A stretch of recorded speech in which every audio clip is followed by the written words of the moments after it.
আমরা দেখতে পাচ্ছি একটি লাল কাঁকড়া হেঁটে বেড়াচ্ছে, দৌড়চ্ছে। এটা হলো লাল কাঁকড়া বীচ।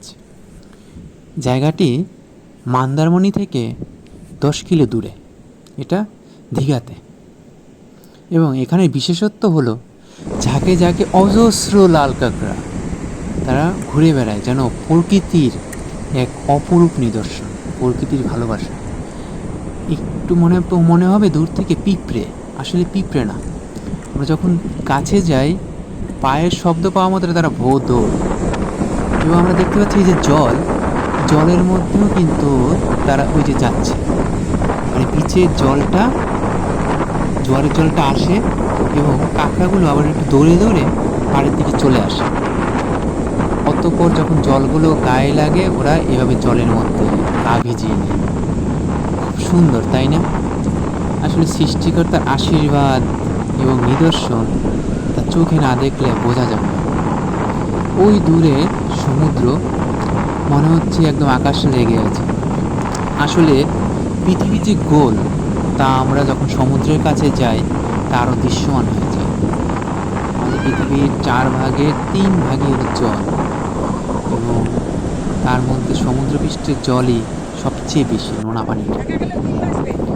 এবং দুপুরবেলা আকাশটা যেন মেঘময় কালো হয়ে গেছে। তারপরও ছিল বাতাস, শুশুর শব্দ, দারুণ। আমরা সবাই মিলে গিয়েছিলাম ঘুরতে। কার না ভালো লাগে বলুন? আর সেই জায়গাটা হৃদয় সমুদ্র এবং প্রকৃতির মিলানো জুড়িয়ে নেই। বৃষ্টি হওয়ার আগ মুহূর্তে যেমন আকাশে মেঘ করে, ঠিক তেমনি জোয়ার হওয়ার ঠিক পূর্ব মুহূর্তে সমুদ্রের জলটা একটু স্থির হয়ে থাকে। অতঃপর জোয়ার আসে এবং সমুদ্রের স্রোত তীব্র থেকে তীব্রতর হয়। এবং জোয়ারের সময় একটা সুবিধা হলো, এই সময় আমরা স্নানে নামলে টেনে নিয়ে যাওয়ার ভয় নেই। টেনে নিয়ে এলেও আবার পাড়ে নিয়ে যায়, কিন্তু ভাটার টানে কেউকে নিয়ে গেলে তখন ফিরে আসাটা খুব দুঃসাধ্য হয়ে ওঠে। এবং সমুদ্রের গর্জন আর বাতাস সব মিলে এক সুন্দর পরিবেশ, যা না বললেই নয়।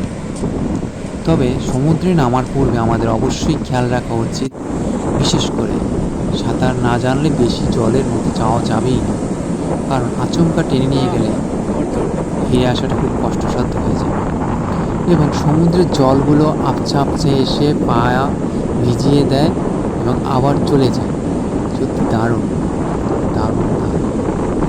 এবং সমুদ্রের জল যেমনটা নোনা, ঠিক তেমনি এর গর্জন আরও ভয়ঙ্কর, যেন আমাদের হাই তুলে ডাকছে। আর সমুদ্রের আরেকটা বিশেষ দিক হলো, সমুদ্র কোনো কিছু রেখে দেয় না, সমুদ্র ফিরিয়ে দেয়। সমুদ্রের জলে কোনো কিছু পড়ে গেলে, সেটা নিয়ে গেলে আবার পাড়ে ফিরে দেয়, হয়তো একটু দূরে অথবা কাছে। তবে সমুদ্রের বিশেষণ হলো ভয়ঙ্কর সুন্দর, এর গর্জন এবং এর বিশালতা এবং নোনা জল। আমরা দেখতে পাচ্ছি কিছুটা সমুদ্রে কিছু মাছ ভেসে ভেসে এসে পড়েছিল। এটা ছিল সকালবেলার ভিউ। আমরা খুব ভোরবেলাও গিয়েছিলাম বিচ ভিউতে, দারুণ ছিল মোমেন্টাম। আর এই মোমেন্টামের ক্লিপটা হলো ঠিক ভর দুপুরবেলা, সমুদ্র ভয়ঙ্কর সৌন্দর্য ধারণ করেছে। আসলে এই মোমেন্টামে যখন কেউ একা বিচ পাড়ে দাঁড়িয়ে থাকে, তার ভয় পেতে বাধ্য হবে। সুন্দর মুহূর্ত, আর সবাই আপনাকে জড়িয়ে নিয়ে, পরিবারের লোকজন সাথে থাকলে আর ট্রাভেলটা আনন্দময় হবে। সত্যি দারুণ। সমুদ্রের বিশালতা আমাদের মনকে বিশাল করতে পারে কিনা তা পার্সন হিসেবে ভেরি করে, তবে আপনাকে একটা ভালো লাগা দেবে, যার ভাইবটা আপনার থেকে যাবে সবসময়, প্রতিটা ক্ষণ আপনার মনে নাড়া দেবে। এই যে দেখতে পাচ্ছি শান্ত জল, এটাও কিন্তু সমুদ্রের একটা ক্যানেল এসে মিশেছে এই সাইডে কিছুটা।